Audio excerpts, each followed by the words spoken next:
Hello, everybody. Let's talk triggers. This is one of my favorite subjects to talk about. I love getting triggered because it is such a wonderful way to really heal the inner self. And let me tell you what happened, because I was just triggered and I worked my way through it, and I want to share with you exactly how I did that so you can learn this process. So I've been sitting out here writing all morning at my house, and I checked social media, and someone had written something kind of nasty about me as a comment. She made a huge assumption that was 100% incorrect, and it was hurtful. So I read the comment and I was like, oh, that hurt. And then I got angry and I was like, that's so off. Like, why would you even say that about me? So I found myself going down that rabbit hole. And then I woke up and I got into my adult chair. I said, wait a minute. That's what happens. We go unconscious a little bit. That's when we go into that blame and shame. We get so mad. And then I woke up and go, oh, wait, I'm noticing I'm triggered right now. So I sat with it and I said, okay, what am I feeling? This is how you work with a trigger. Because here's the thing, let me define what a trigger is, because I'm sitting here writing all this. And let me tell you, I've written about triggers so much, but I love the definition I just wrote.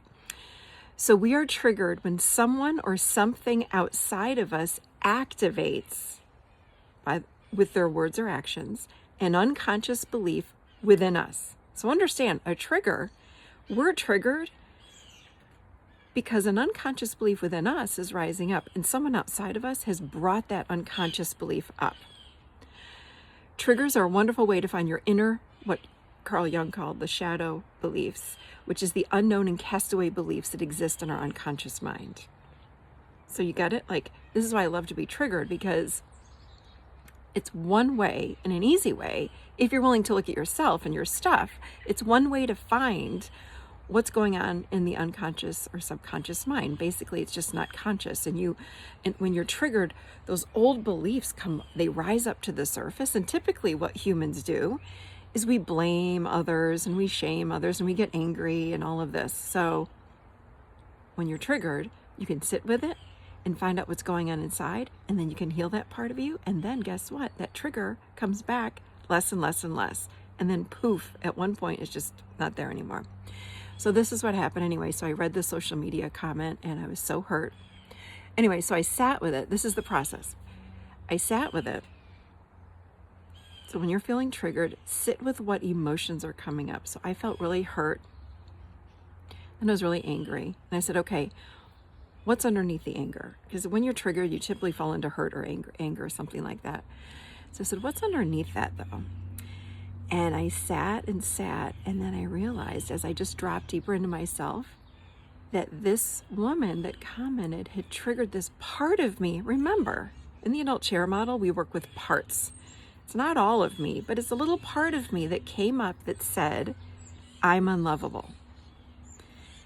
So I sat with it, and I was like, oh, wow. So that comment made me feel like I'm unlovable, I'm unlikable.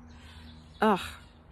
So I sat quietly, put my hand on my heart, and I closed my eyes and I said, okay, I'm going to feel unlovable.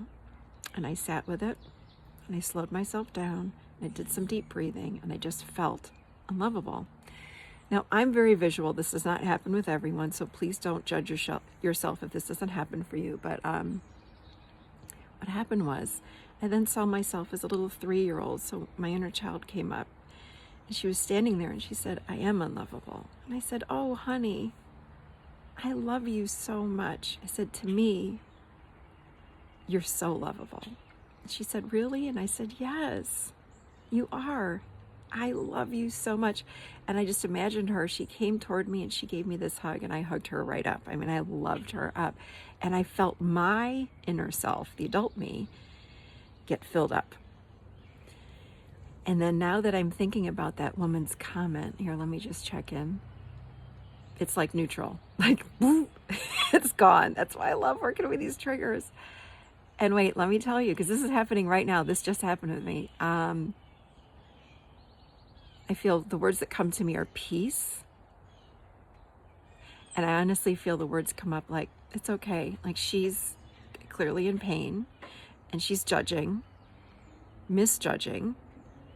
Humans do that, and it's okay, but it's not affecting me. That's the key. That's why we want to work with our triggers. We want to feel what's going on within us, so that little girl now feels very integrated with me. My unlovable part does not feel unlovable. So therefore, this woman, it's her stuff, and I can let it go. It's really hard to let go. You know, when people say, let it go, who cares if she judged you? Let it go. You can't let it go. Not if you've got a trigger there and it's bringing up that old belief.